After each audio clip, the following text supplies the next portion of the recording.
do not know if uh, Mayor Suarez will be able to join us today. I believe he had a conflict in his calendar, so he may or may not be able to participate. But we'll get started, and then we can continue the discussion that we had from last month.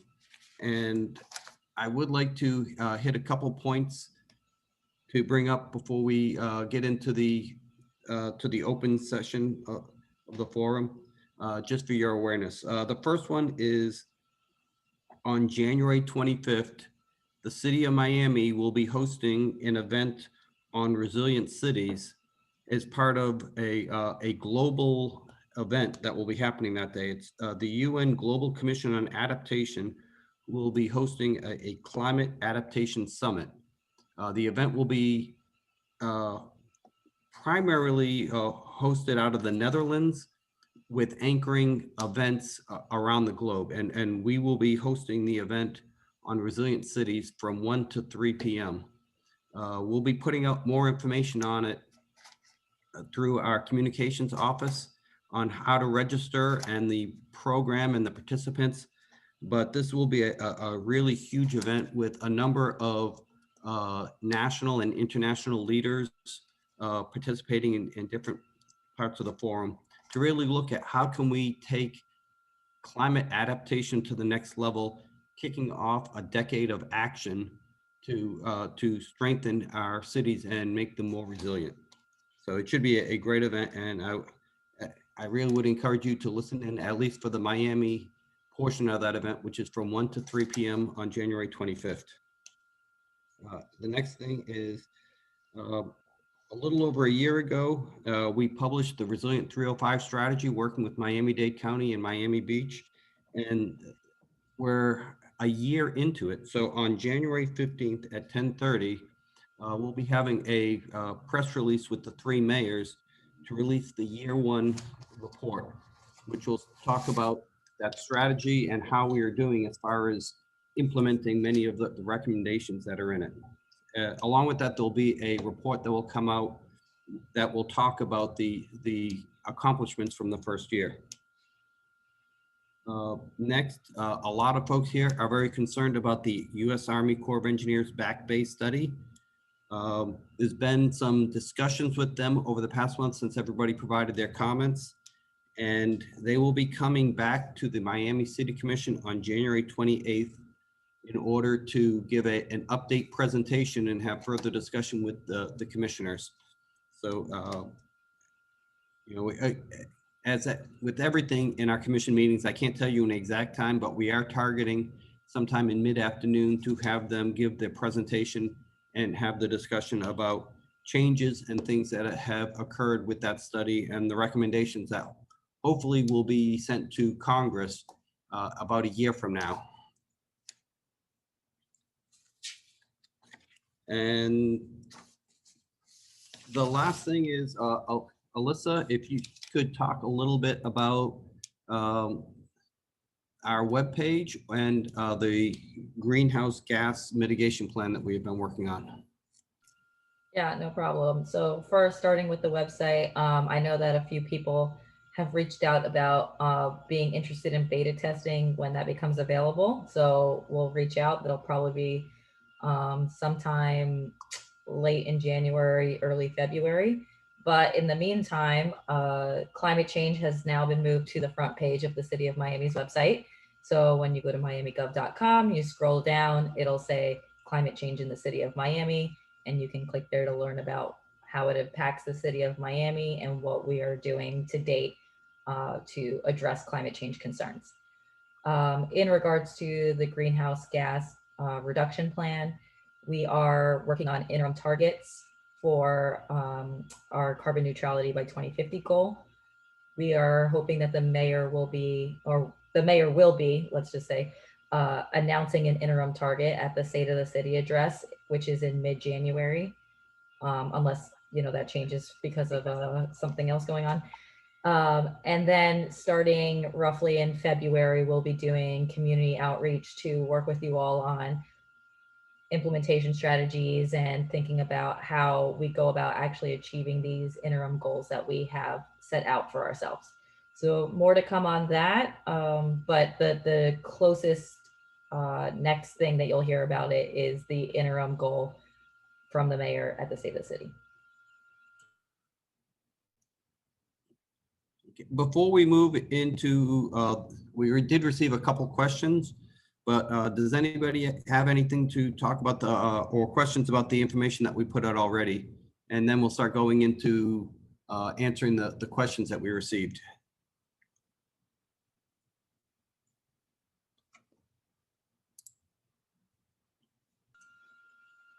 I'm not seeing any responses, Alan. Okay, so we did receive two questions. Oh, I see. Yeah, oh. Go ahead, Ari. Oh, hi. I would like to thank you for posting the climate change on the City of Miami website. I would just like to know if the city leadership agrees that we are in a climate emergency. I believe there was a resolution passed by the commission that agreed with that. So I would say we receive our direction from the mayor and the city commission, and that's what they told us. So yes.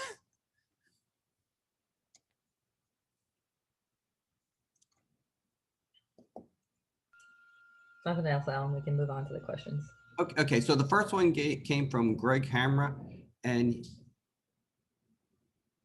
he was asking about back in October of last year, the commission voted to back a resolution urging the members of Congress to pass the Energy Innovation and Carbon Dividend Act. And he is asking if we would consider similar legislation that also gets towards achieving our goals of greenhouse gas emissions and the UN recommendations in the IPCC special report. And I don't know, is Greg on today, or if you would like to expound a little bit more on the question? I think that from a city point of view, we are very interested in anything that can help us to achieve our objectives. But I don't know if you had anything more specific that you are recommending. Greg Hamra is not on the line. Oh, okay.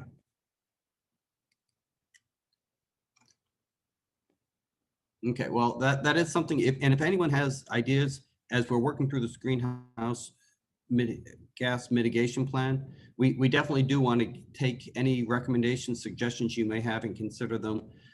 It's going to take a lot of work in every part of the city to achieve the reductions that we need to do. So we are very open to any ideas or recommendations that folks may have in it. The next question that we had is from Sunrise Miami, and I think I did see them on here, which is a three-part question. And the first one is, what actions could be taken at the county level to assist municipalities to expedite decarbonization? Second part is, how are we approaching decarbonization in just and equitable ways relative to the other pressing issues we face in Miami? And the third question is, what are the reasons for the diminished budget? So I think to tackle the first one, and this is probably where we need to have a bigger discussion, is how do we get the county level assistance to expedite decarbonization? That's something that we are going to have to work on, because it's not just the city of Miami that produces greenhouse gases. And in order for us to be successful, it's going to take collaboration among the cities, the state, the county, definitely. The county runs the bus fleets, and it would be great if we could see reductions in our transportation side. I think when you look at the report that came out of our greenhouse gas inventory, we really have two major sources of greenhouse gases: buildings and transportation. So if we're going to have any meaningful reduction on the transportation side, it's going to take partnership with the county. And that's something that we're going to have to work on. And I am very sure that in discussions that we've had within the resilience offices, I think everybody is working towards a lot of these same goals. So I think there's a lot of cooperation that can be seen there. The second part, dealing with equitable ways relative to other pressing issues. that's, I think, what we are working through. And Alyssa, I don't know if you want to talk a little bit more about the balancing that we're trying to do, but I think that's the biggest challenge is in order to achieve a reduction, you have to balance those requirements and how you do it. But yeah, so I'll say for the first question in regards to the county, Alan, you're totally right about, the transportation. We were just doing some review earlier today, and a huge part of us reducing greenhouse gases is going to be mode shift and moving towards people using public transit or electric vehicles. So one thing that I know that the county has approved of that's moving forward is the Better Bus project. And so that is a project that is looking to refigure the bus routes and get more people riding the bus. So that's something, that's one action, that's a county level action that one is in our Resilient 305 plan, but two is going to be super critical to our greenhouse gas reduction. So things like that. And another big thing that I'm sure you all know if you follow decarbonization work is obviously renewable energy and moving towards increasing that. And the county holds the franchise agreement with FPL. Not that they can, they have some leverage to work with FPL, but they obviously can't change their business practices. So that's something that we're going to have to work together with the county to try and see what we can do to help push them to help us with our carbon neutrality goals. In relation to just and equitable. So there is a portion of work with this greenhouse gas reduction plan where we are working on an analysis of Miami's green economy. So not just its city of Miami, but also kind of the greater Miami area. And we're trying to figure out what are the potential places where we can partner reducing greenhouse gases with economic growth and job creation opportunities. So that's something that we're looking to infuse into the strategy and not have just be standalone actions like here's the equity over here or here's the job creation over here. Something to work in throughout the plan so that way we are working to create jobs, improve well-being for all, and also in moving us towards those carbon neutrality goals. okay, and I see Clara Ransom has her hand up asking a question. Go ahead, Clara. Can you hear me now? Yeah, okay. So to follow up on what you were saying, and you guys are doing great work on all this, but what about putting the climate emergency on the front page where the COVID is?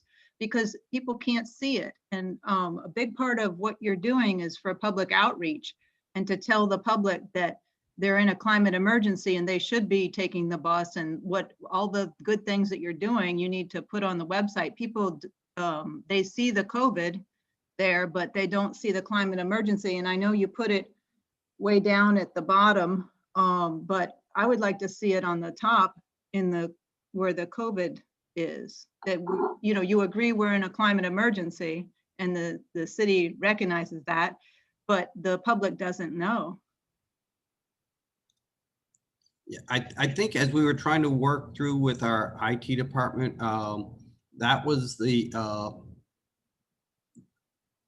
solution that we came up with, was to at least get it on the front page of the website. Now we do need to build out a lot more, but right now the way it's built is the part on the top is going to stay for the COVID emergency for the immediate time being, because there's so much information that is going with that, and it's a very fluid event. But we definitely are trying to work to get more attention about the climate emergency, and to really talk more about the efforts that we're making to address it, which is, it's more than just the greenhouse gas mitigation plan. There's a lot of other parts that go along with it to make us a more resilient city.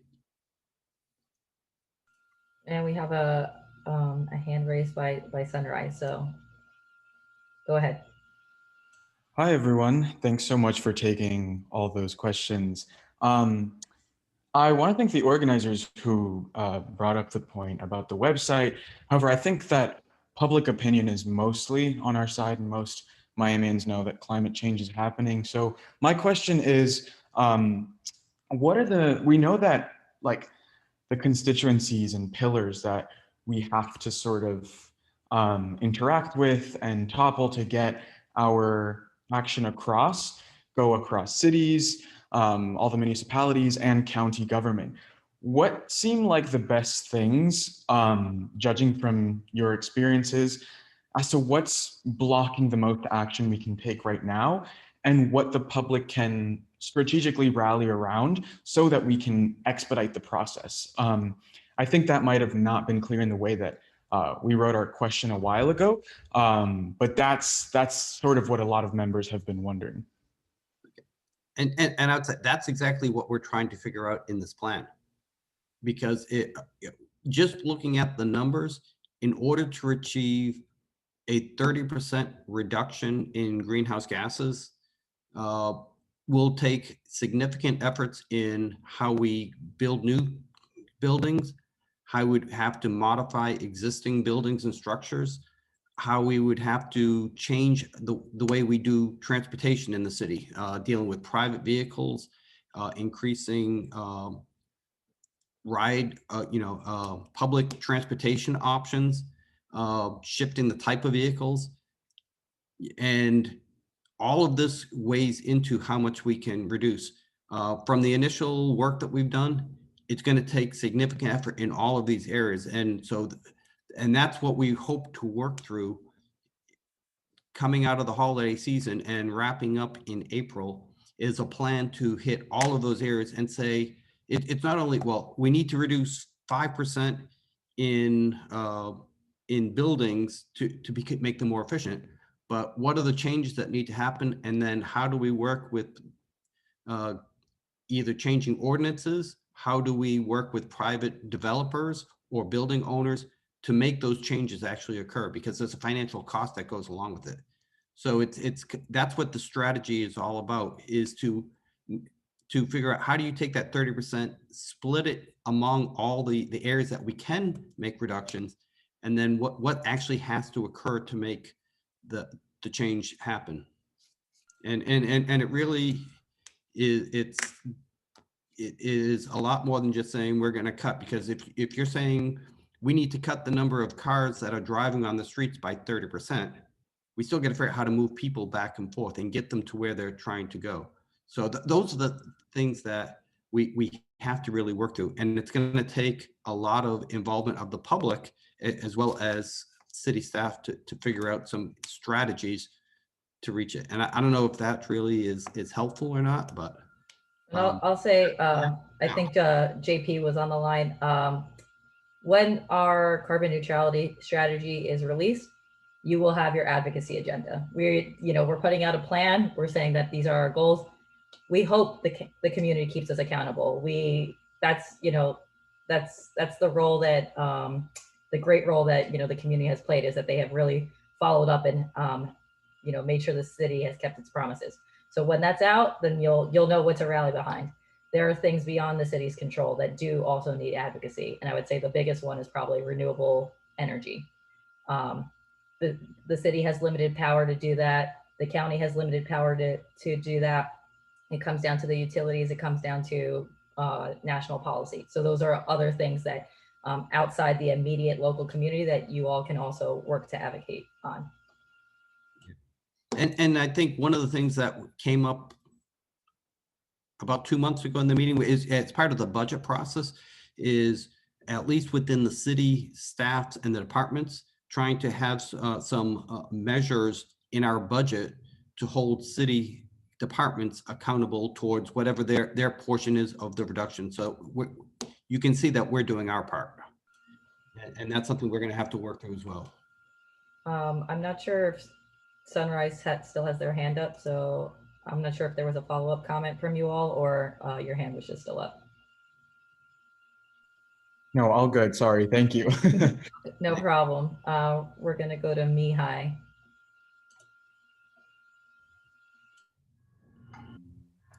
Hello, can you hear me? Yes. Yes, hello, yes, good afternoon, everybody. Thank you very much for placing a link to the climate change on the homepage, and And finally, putting a link to the climate emergency resolution there on the page about the climate change. But I would like to bring, to mind what is at stake here when we talk about acting on the climate emergency. So we don't get lost in the details. So I really hope that we can see the big picture. The big picture is this.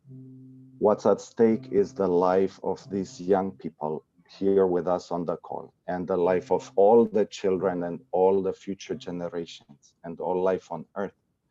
So at the meeting when the city passed the resolution, I made my remarks and I quoted a study from the National Academy of Sciences. And if the city of Miami is guided by the science, it must take this into account. So this study talks about the trajectories of the Earth system in the Anthropocene, and basically talks about the Earth's tipping points. We are in danger of tipping the Earth in another state that's called hothouse Earth, which is incompatible with human civilization. And the authors of this study basically make two estimates. One takes into account only the physical inertia in the Earth system. And by that account, we still have a small chance to avoid the worst outcome. If we just do what the resolution calls for, citywide climate emergency mobilization, we might have a chance. But then there's another estimate which also takes into account the inertia in the human system. By that estimate, we are already past the tipping point. Here's an example of the inertia in the human system.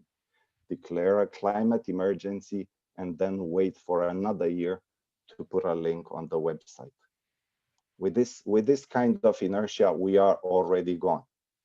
So what we climate activists are trying to do is to bypass this inertia in the human system. The city has already shown that it can act decisively when it came to the COVID emergency. The only question is, can we do this? Can you act with the same decisive force and urgency when it comes to the climate emergency? That's the only question. Thank you. No, thank you. And I think that is what we're trying to achieve here. I'd like to take a break, and I think I see Mayor Suarez was able to join us, and I'm not sure if he is on, but if the mayor has any comments, would like to talk to the folks. Hey, Alan, thank you. The mayor has been on. He plans to log in through visual, probably in the next couple of minutes. But if we can just continue to move forward with the meeting, he'll join us briefly. Oh, okay, thank you, Jeremy. Okay, but I think that all of us on here agree with you as far as the urgency of what we're trying to do here. And I think we have a lot of momentum to get something done in the next couple months and really come up with a good plan to tackle this aggressively. And as I said from at the beginning, talking about the Climate Adaptation Summit, that's really what that forum is about, is at the local, national, and international level, how can we all work together to adapt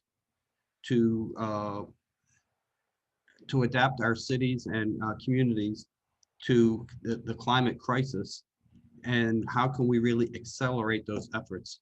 So I think that you are right on track. We need to be doing more, and that's what we're trying to do. That's why we have so many folks from the city staff who are participating today. And Yeah, we got a follow-up comment, so hold on. Go ahead. Okay, yes. So, Yes.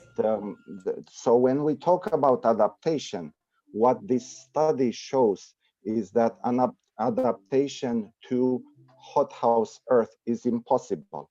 You cannot talk about adaptation without talking about mitigation. The mitigation is what makes adaptation possible.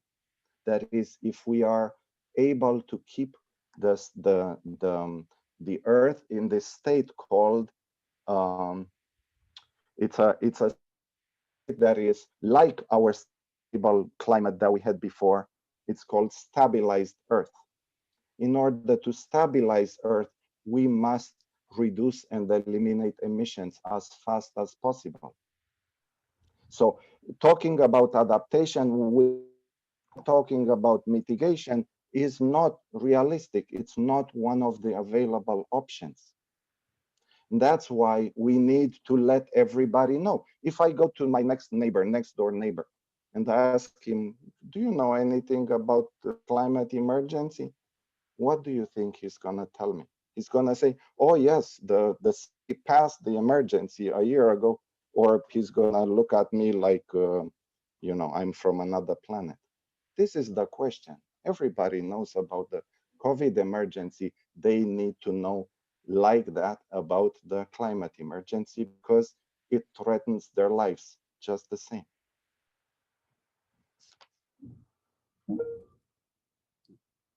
No, I agree with you, and you're absolutely right. You cannot have adaptation without mitigation. They go hand in hand, and a lot of the strategies we have in the Miami Forever Climate Strategy try to recognize that you need to adapt to the current conditions, but also you need to mitigate to reduce the future impacts, and that is what we're trying to achieve. So I fully agree with what you are saying.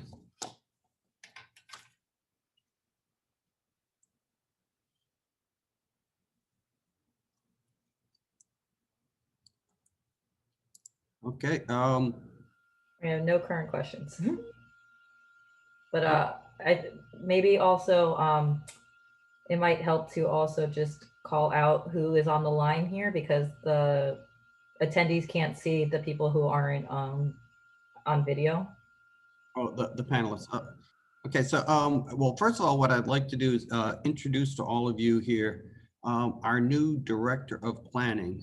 Cesar Garcia Pons just recently took over, and he will be a huge partner for us in coming up with our strategies for climate resilience. And so, Cesar, if you could just quickly introduce yourself. Sure. Thank you, Alan. It's a great pleasure to be back at the city. I was here a few years ago in the role of Deputy Planning Director. We did have many conversations around resiliency back then, but I'm glad that Alan is leading the charge now because we didn't get very far. So it's great to have such an amazing team led by the mayor and the rest of the staff looking at these issues, and an incredible amount of public outreach and participation on this matter. And as Alyssa said, keeping us to task is important. So I appreciate it. Thank you, Alan. Yeah, thank you. Okay, and then I would like to also say who else is here from the city staff, and I'll just go through and bring out a couple of the key folks here. Ziri Ihikwaba, the Assistant City Manager, is present. We have Natalie Argulis from the Parks and Recreation Department.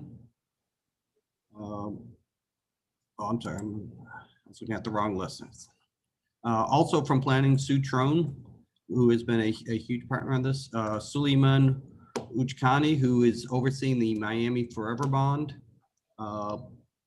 Leon Michael from the Budget Department. Juvenal Santana from Resilience and Public Works Department. Joe Ruiz from the Zoning Department.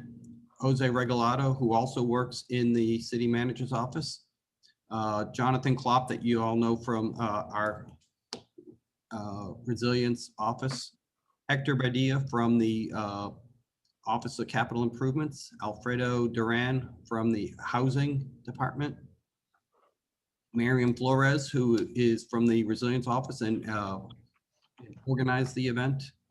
And then Alyssa and myself. Oh, and did I say Robert Hevia, who is our emergency manager?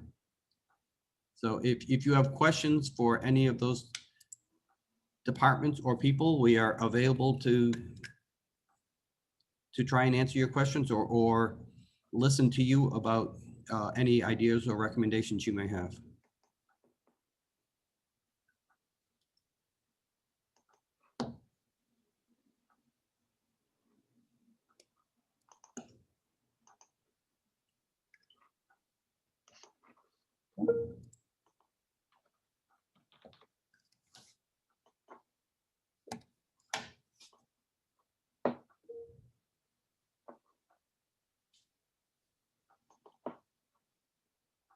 Okay, I'm not hearing anything.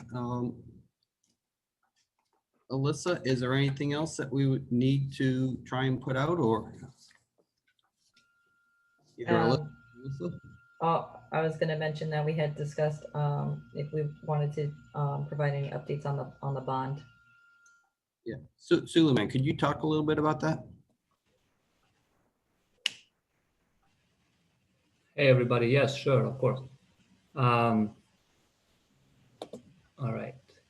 So the Miami Forever bond, I'm just going to go on a highlight on the I'm going to give you on what was approved by the City Commission in Tranche 1, and I'm going to give you a timeline of where we are headed to in terms of programming the next projects that are going to be funded with the remaining funds of the Miami Forever bond, which is a total of $400 million bond.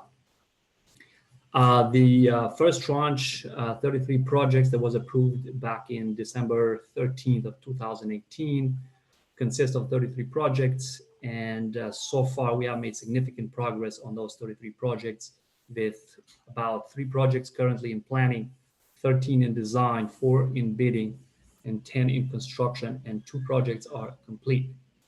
In terms of expenditure of that $58.6 million that was allocated to Tranche 1, we are expenditures of about $16.6 million.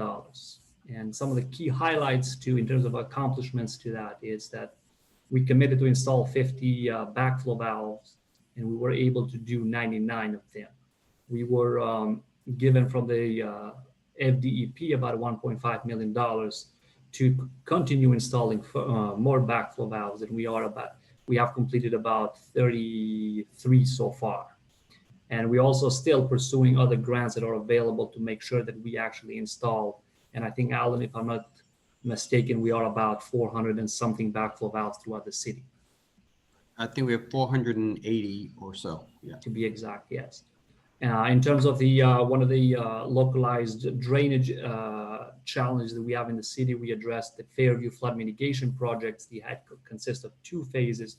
Phase 1 is about to being complete right now, which is laying down the drainage issues and the flooding that was there. And then the phase 2 is the pump station, which is currently under design at about 25% complete. In terms of the very poor roads, which consist of about 32 projects in citywide, we have commenced into construction on 1, and we have 1 under design, and then currently we are planning on going to bidding with the first package about 10 or 9 of them. In terms of spot drainages, another citywide project that was done to help with combating the localized also flooding. It's the spot drainages through citywide. We have made significant progress on that one. We identified 25 of those, and we have completed 16 with a target of completing everything by end of February or March of the coming year. In terms of the citywide parks, we had a large number of citywide parks that we identified and funded with the Tranche 1. We have managed to do 3 park facility roofs, installed 4 playgrounds, and improve the mobility and access to about 26 parks citywide. We have done numerous outreach events in terms of promoting the Miami Forever bond.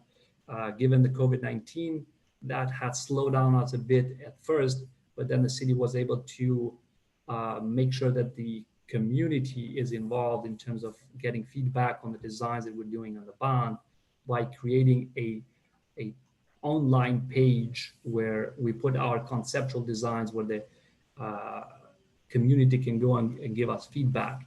Traditionally, we would hold a meeting into the community and then the community would attend, but since COVID-19 doesn't allow us to do, then we are doing it online. In terms of a timeline of the next Miami Forever bond projects, currently we are assessing our master plans, and I'm going to go through the categories of that. The roadways category, we are right now assessing the pavement condition index, or PCI, through using a cartograph software that we just updated for the city.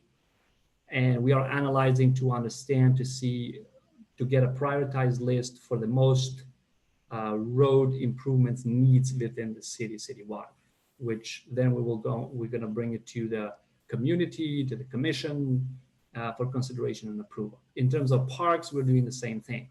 We are assessing our park master plans.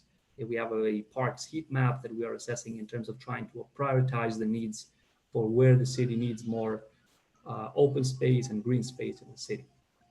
For the sea level rise and flood prevention category, which is one of the largest funding that went to that category, we are currently, I think within the next week or two, our consultant CDM Smith Engineering that is doing our stormwater master plan update is going to give us a prioritized list as a first draft of their recommendation of how we're going to attack that portion of the bond.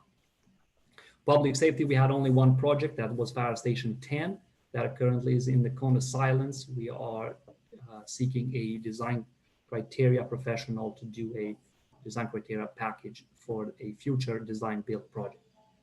And in terms of the affordable housing, we are currently assessing our pipeline applications and we're working on getting a list of projects to be brought to the commission for consideration and approval. And that's coming up hopefully within the next, all of this, we are planning to do it within the first quarter of coming up of next year. So that would be a lot maybe, but that's where we are in terms of the status of the Miami Forever bond. Thank you, Silouan. And I see a couple of folks have their hands up. Greg Bloom. Hi there, can you hear me? Yes. Thanks, y'all.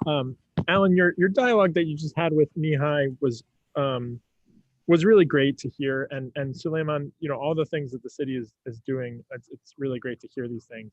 I think it's worth sort of synthesizing what I heard from the conversation with Alan and Mihai, that essentially, like, there's this massive crisis underway, and there's all these things that the city of Miami is doing to address the crisis. And we also know that those things are not sufficient to solve the problems. And I think it was last year when the city passed a resolution that there's a climate emergency. Part of that resolution was really a commitment to education about the nature of the emergency that we're in. That A, yes, there are things we can do, and also B, it's still an emergency, right? And it's great to see the issue of climate change added to the city's website.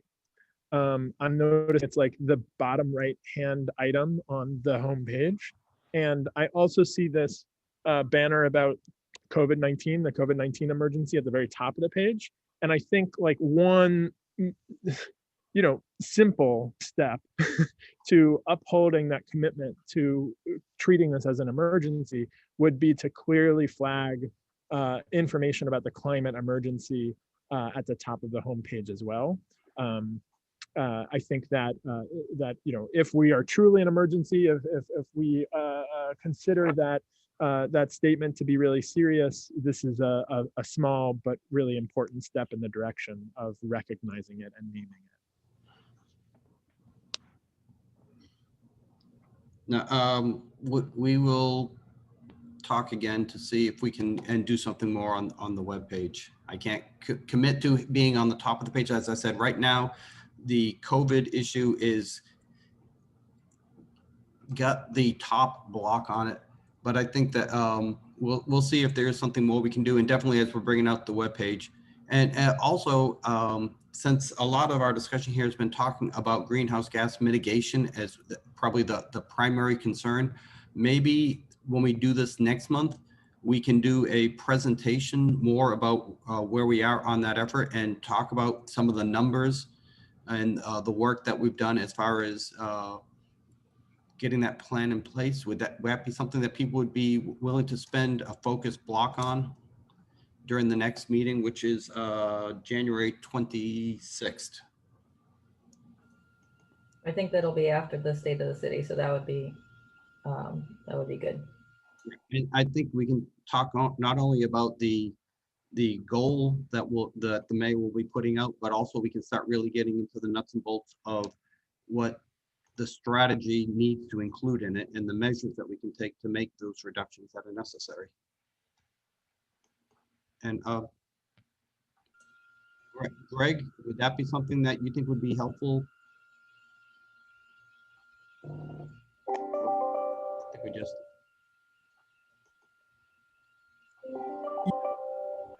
It's great to hear about that stuff. It would be cool for Miami to be a leader on greenhouse gas reduction. Although, as we talked about last month with the mayor on the line, and I recognize this is a really challenging situation for public officials, but as we talked about last time, even if Miami went to carbon neutral, it would still be an emergency. We're heading for existential crisis, regardless of whether we take heroic efforts to reduce our carbon in this city. And so it's not that I'm saying it's not worth talking about those strategies, but those are those are tactics. The strategy is dealing with the emergency. Those tactics are maybe secondary or even tertiary priorities when it comes to coping with the fact that Miami is facing existential crisis that even reducing greenhouse gases at this point in our local economy won't address. So. Okay. Ari had hand up also. Now we have Ari, Yeah. JP, and then Clara. Thank you. Do you believe that the current level of action by the city of Miami is enough to combat the climate emergency? I mean, it's been more than a year since the climate emergency declaration has been passed. And 1 year after that, we placed climate change on the website, but it's at the very bottom. This level of action is unsustainable and is nothing like the city of Miami's COVID response. Why can't we be combating the climate emergency with the same energy that we are combating the COVID emergency with?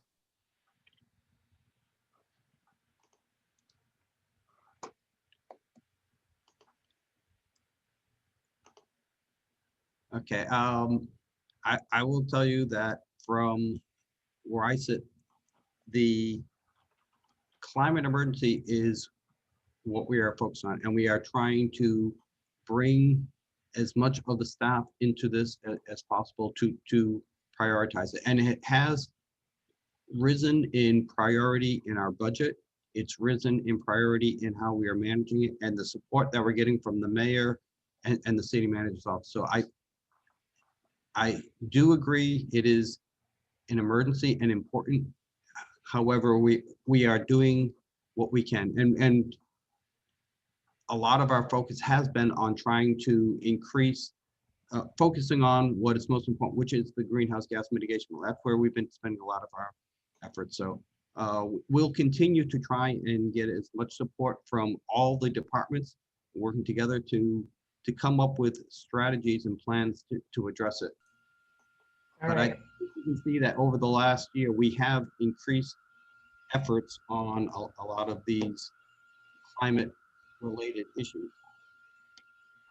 I'm gonna jump real quick to Fridays for the Future because they haven't had a chance to speak yet, and then we'll return to JP and Clara. Go ahead. I'm sorry, it's still me. Hi, I'm looking at the computer, and okay. So I believe there is a little bit of a communication problem that we might be able to solve with the, if we describe how it looks from each one of our perspectives, right? So I was thinking, how could we, the climate activists, get our message across? And I wrote a little essay, a 2-page essay, that it's like a little story that tries to explain how this this plays out, how it looks like from the point of view of a climate activist. And I would like to share with you the link to it. You can read it on your own time, but the main gist of it is basically that we are these passengers on the Titanic, and we hear about icebergs, and we go to tell the captain and the crew about the danger of the icebergs, and captain and his crew tells us to not to worry because the Titanic has this thing called the Titanic Forever Bond.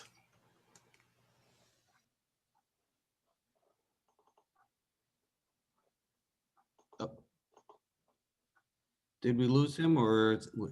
Oh, sorry. Hold on. Sorry about that. All right. Hello? Yeah, yes. Can you hear me? We can hear Okay, you. so I was mentioning that we might have a communication problem. That means because maybe we can make more progress after we solve we see how we see the problem from our perspective. So what I did was I wrote a little essay, a 2-page essay about how this problem looks from my perspective as an activist. And it's a story, a 2-page story that's set on the Titanic. We are passengers on a Titanic. We find out that there's some icebergs, and we go to the captain to tell him about the icebergs, and he tell us, don't worry about it. The Titanic has this thing called the Titanic Forever Bond. Okay? So I would like to share with you the link to my little essay, and maybe that can help a little bit with the communication. Maybe we can understand each other better where we're coming from. All right? Please So, send it to, is it resilience? Resilience, yeah. At Miami. Gov.com. Yep. Mihai, you have our email address, so you can just send it and I'll forward it around. Wonderful. Thank you very much. And again, if people have ideas or recommendations on steps that we can do, please forward them to us, because we're going to have, as we put together this strategy and we're trying to achieve real reductions, any ideas that you have that will have a meaningful reduction that we can do would be helpful. And why don't we go to Sunrise Miami? Mm-hmm. Hi all again, JP here. So one of the things we've been talking a lot about over in Sunrise is the fact that this year, 2020, really wasn't this like wild anomaly where things really hit the fan out of nowhere. It's a consequence of doing things the wrong way for a very long time. And when the Miami Forever Bond was mentioned, it made me think of how our current basically existential crises in Miami, that of affordable housing and that of sea level rise, are very connected. And lots of the problems that we've dealt with as a nation and as a city in terms of class and race also factor into it. So throughout time, big developers have been gentrifying our neighborhoods to secure their profits from the threat of rising seas, while people of color and working families have struggled to protect their cultures, their homes, their livelihoods, so on. And that's getting harder by the day as it's getting harder and harder to pay rent in the midst of this economic crisis. Now, we've heard that the Miami Forever Bond was described as thinking of, sea level rise and affordable housing in two different ways.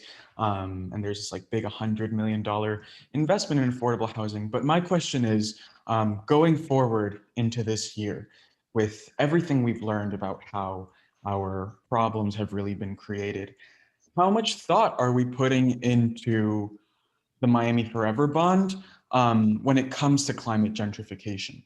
Have we thought about how that works itself into the bond? Has the bond alleviated or brought forth any plans to address it? And if not, why not? Okay. About a year ago, and I'm sure some of you were there, as the Climate Resilience Committee, or it may have been the Sea Level Rise Committee at that time, had a discussion about gentrification. And I know that we have Sue Trone here, who was part of that. And maybe Sue, could you talk a little bit about the analysis that the city did dealing with gentrification? Hi, yes, happy to do that. So there was a commission directive to examine the issue. And so the planning department and the Office of Resilience and Sustainability worked on this. My division, community planning, presented sort of the outcomes of this in a report. And really, in terms of sort of I want to say the study that we did, it's quite a complicated issue. So I could tell you from the work that I've done, as early as 1982, we have on record that the amount of available land in the city of Miami has been quite small. So on record, I know from the zoning ordinance of 1982, I think the planning department had an analysis that there was approximately 4 or 5% of land as vacant back then.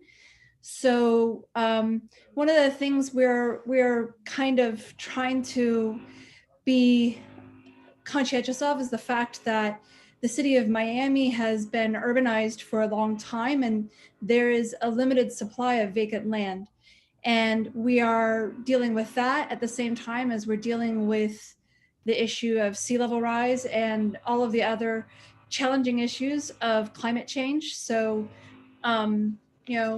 heat and the pressures that come from these more frequent and more damaging storms, which have the economic results of raising the prices for insurance, as well as all the other sort of fallout that comes with just sort of this dynamic and global economy.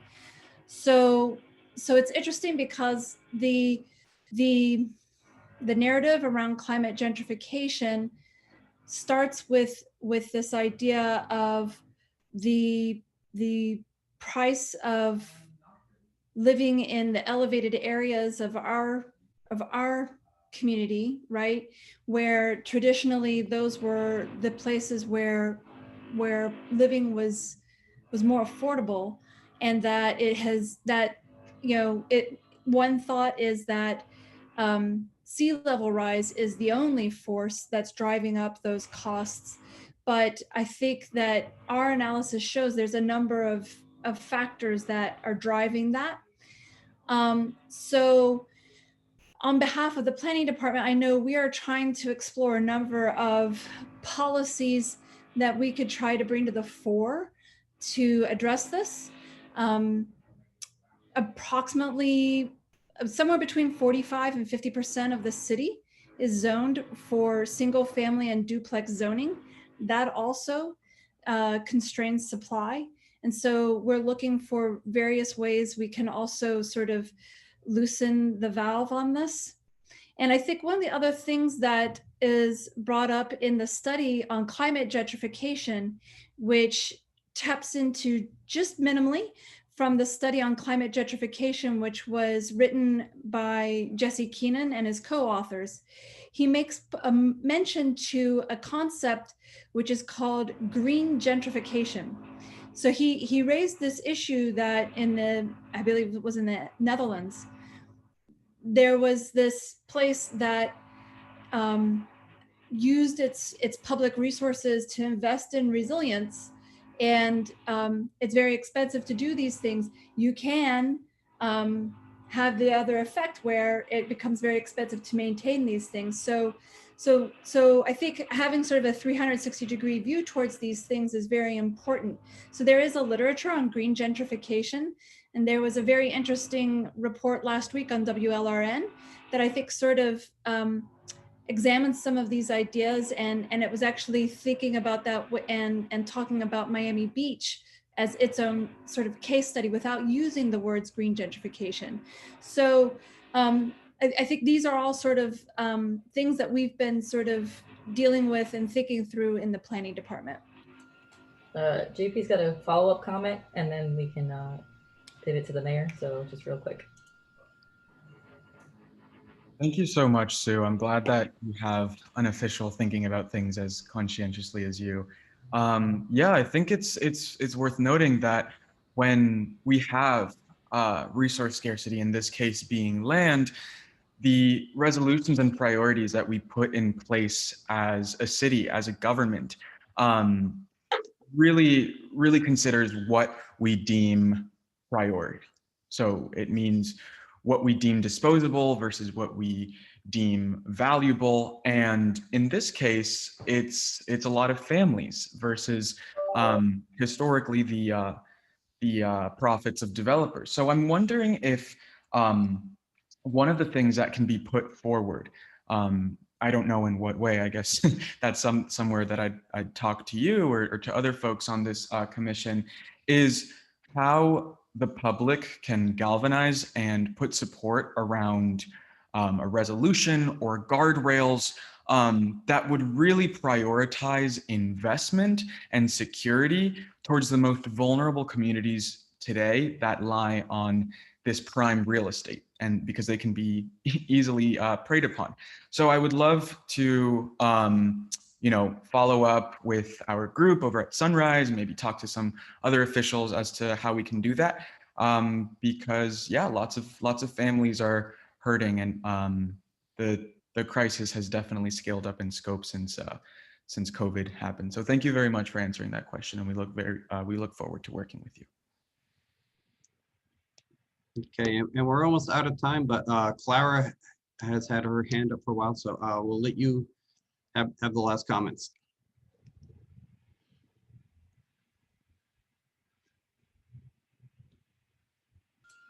Hey, you're on now, Clara.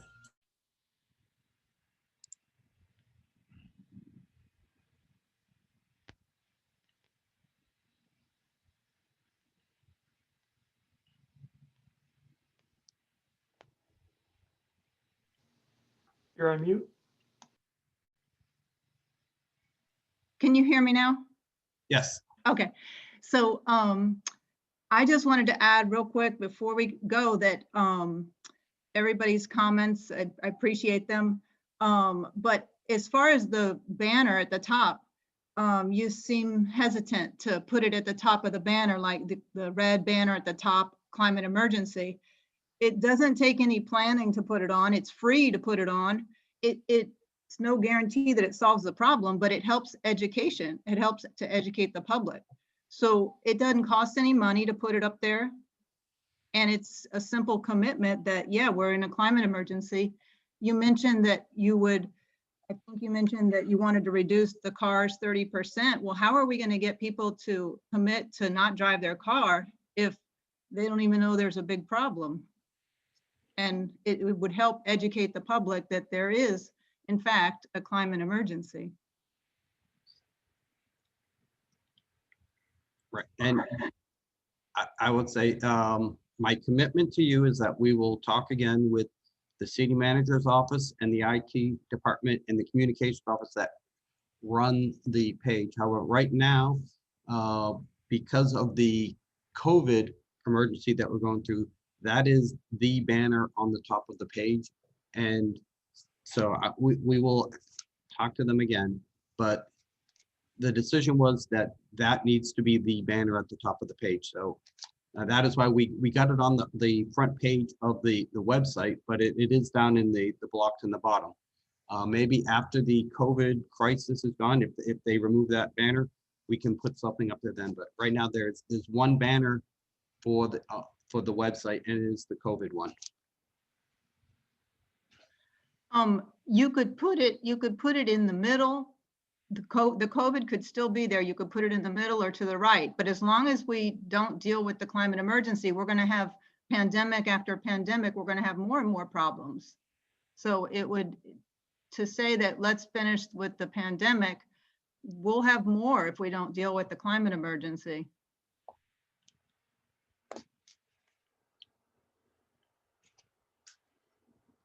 Okay. Okay, and I think we are out of town, so I'd like to thank everybody for joining us today. As I said at the beginning, January 26th at 3 p.m. will be the next Resilience Action Forum. Also, January 4th is our Climate Resilience Committee meeting at 6 p.m. if you wish to listen to that. And finally, the commission meeting on January 28th is when we will be talking about the Army Corps of Engineers back-based study. So 3 dates for you to put on your calendars. And I'd like to just thank everybody for participating. Alyssa, do you have anything? I was also going to mention the Resilient 305 launch. I forget the exact date for that one. That is January 15th at 10:30. Oh, not launch, year one report, I should clarify. Yes, and I do not know, I see Mayor Suarez's email. I don't know if that's Jeremy or if the mayor was able to join. I'm here. I'm here. Oh, Mayor Suarez, thank you for joining. And I don't know if you have any comments for the participants today. We had a very lively discussion as you. Yeah, and you know, and I'm sorry that I wasn't able to be here for the vast majority of it. I wish I would have been, because I caught some of the tail end of it, and it did seem extremely lively and very, very good.